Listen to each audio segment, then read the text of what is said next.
Hello, welcome to my channel. Before proceeding to study, please subscribe to my channel. Today, we will explore the fascinating world of basic mechanical engineering. We'll dive into key concepts like reciprocating machines, working principle of steam engine, Carnot. Slide 1. Introduction to reciprocating machines. Let's start with the concept of reciprocating machines. These machines operate on the basic principle of converting back and forth linear motion into rotational motion. This is usually done using a piston that moves inside a cylinder. The most common everyday example is the internal combustion engine in a car. As fuel burns, it pushes the piston down, and that motion is converted into rotation to move the vehicle. A reciprocating motion is called so because it repeats the forward and backward movement in cycles. These machines are classified as positive displacement machines, meaning they move a fixed volume of fluid per cycle. Each cycle generally includes 4 steps: suction, compression, power, and exhaust. These steps are crucial for machines like engines and compressors to work effectively. The key components, like the piston, cylinder, crankshaft, and connecting rod, must work in perfect synchronization for proper operation. Such machines are extremely significant because they are compact, highly efficient at low speeds, and widely used in automobiles, agriculture pumps, and even in small power plants. Slide 2. Working principle of steam engine. Now, let's understand how a steam engine works. Steam engines were among the first successful applications of reciprocating machinery. The working medium here is steam generated from water using a boiler. This high-pressure steam is allowed into a cylinder. The steam expands and pushes a piston in a linear direction. This linear motion is then converted into rotary motion using a crankshaft and connecting rod. Valves are used to regulate steam entry and exhaust from the cylinder, ensuring the piston gets pushed in both directions. The key idea is conversion of heat energy, from steam, into mechanical energy, in the form of rotation, which can then be used to do useful work. An example here is the steam locomotive, where such pistons rotate the train's wheels. This principle brought the Industrial Revolution, making steam engines historically important in mechanizing industries.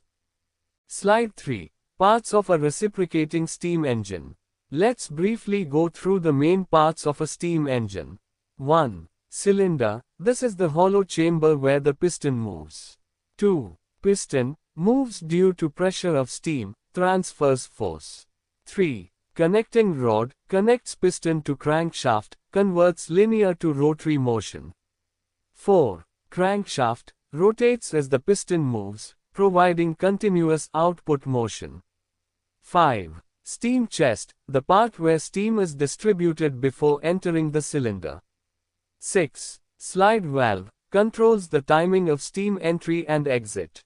7. Flywheel. A heavy rotating disc that stores kinetic energy to smooth out the piston's motion. 8. Governor. Automatically controls engine speed by adjusting steam input. Together, these parts ensure efficient energy conversion from steam to mechanical motion. A small error in valve timing or misalignment in the crank can reduce performance, hence precision in design is critical. Slide 4. Carnot cycle basics. Let's now shift to thermodynamics and discuss the Carnot cycle, proposed by Carnot. The Carnot cycle is an ideal thermodynamic cycle, meaning it is theoretical and not practically achievable, but it helps us understand the maximum possible efficiency of any heat engine. The cycle has 4 steps. 1. Isothermal expansion. The working fluid absorbs heat from a high temperature source while expanding.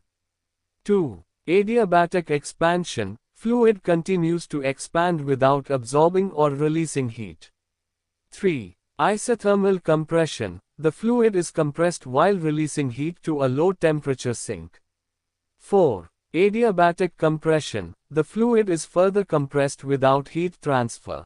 The Carnot cycle is reversible and assumes no friction, no heat loss, and perfect insulation.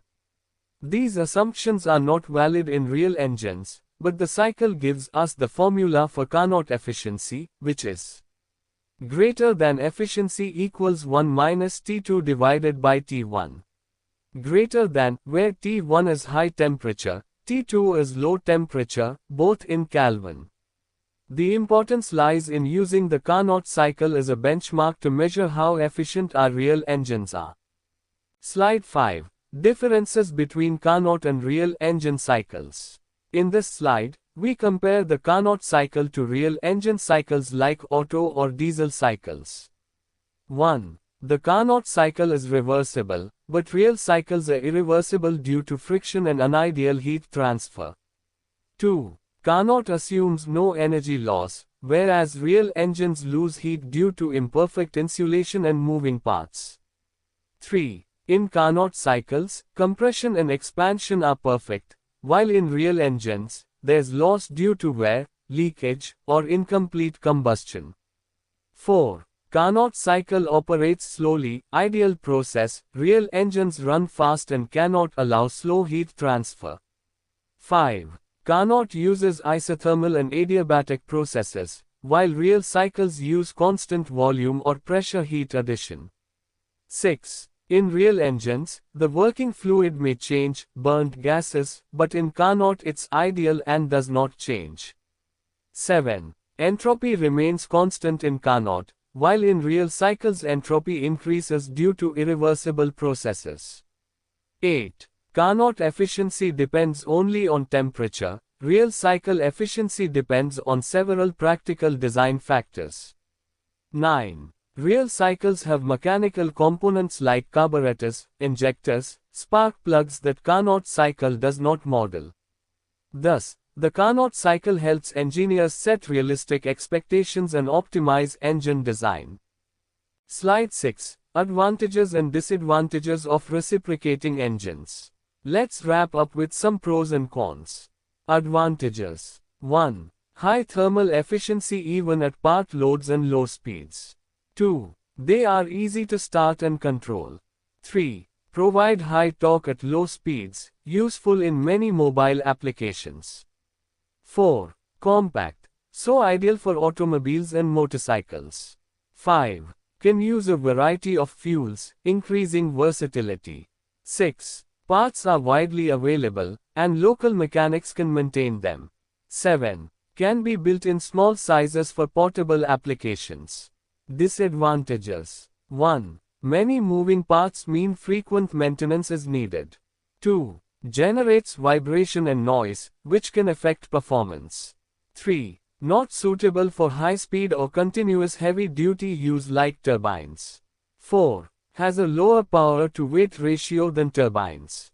5. Requires efficient cooling and lubrication systems. 6. Subject to mechanical wear and failure over time. 7. Limited in scaling up for high power generation.